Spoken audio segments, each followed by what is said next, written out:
Alright, welcome everybody to Mr. Teachy T's very first tutorial, and this one's on counting change. Now if we have a look at the example we've got here on the book, let's have a look at some of the words that are being used.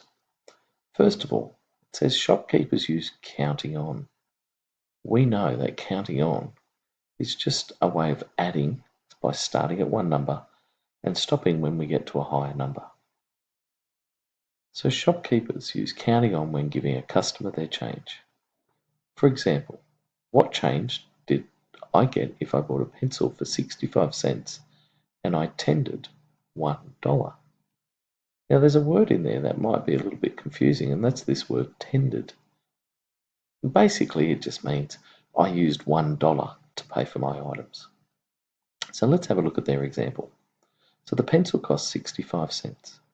And what we're looking to do is just round up to the next lot of 10 cents. So 65 plus 5 equals 70.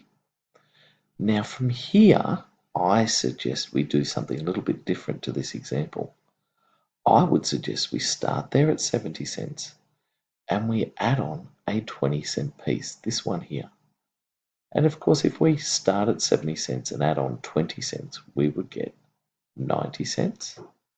And then from 90 cents to $1 is another 10 cents. Now, let's have a look at these examples. The question, remember we need to always read the question carefully. 5 people each handed $5 to the shopkeeper to buy things. Show how you would give out the change by drawing tally marks under each coin you would give the customer. Okay, let's have a look. So the pencil is $3.50. We'll make sure we remember that. Of course, we're starting at $3.50 and counting on to $5. If we use the smallest coin that would take us up to the next dollar, we'd be looking to use a 50-cent piece, wouldn't we? Because $3.50 plus 50 cents is $4. And then from there, we go from $4 and all we have to do is count on one more dollar. So that would mean we have $1.50 is our total change.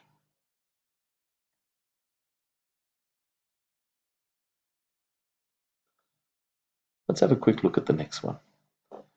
Pair of scissors cost $4.20. Okay, so starting at $4.20, let's look at the next coin.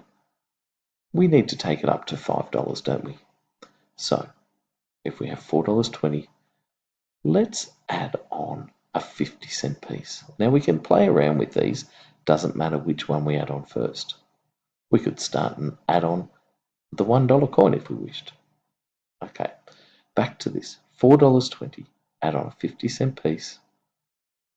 Now $4.20 plus 50, $4.20, $4.30, $4.40, $4.50, $4.60, $4.70.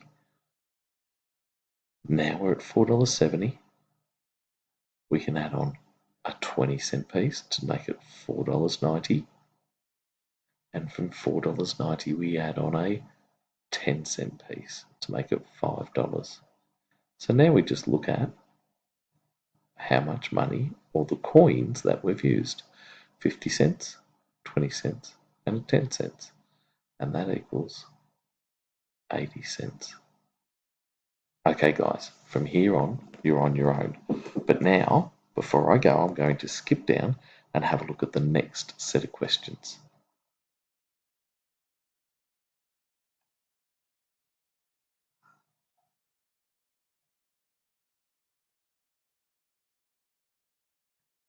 Okay, so this one says here, calculate the change that each person would receive. It's exactly the same or very similar to the first question, except we don't have the tally marks and the boxes here. So let's have a look. James handed over $5. We need to make sure we understand that, when he bought a tin of baked beans costing $3.60. And here's the baked beans here. Now, If we're starting at $3.60, let's use these to help us. $3.60, we could say 20 cents, that's $3.80. Another 20 cents will get us to $4. And from $4, we need just $1. So here, if we have a look at what we've put up here, is $1.40. Now, when you're calculating the other questions on this page, feel free to use these coins up here and these tally boxes up here. There's nothing stopping you from doing that. Okay, let's have a look and see if there's any other questions on this page. Nope, there's not. So you're free to go. Remember, if you're having any difficulty, don't sit there and stress about it. Put up your hand and ask Mr. T. He'll come and help you.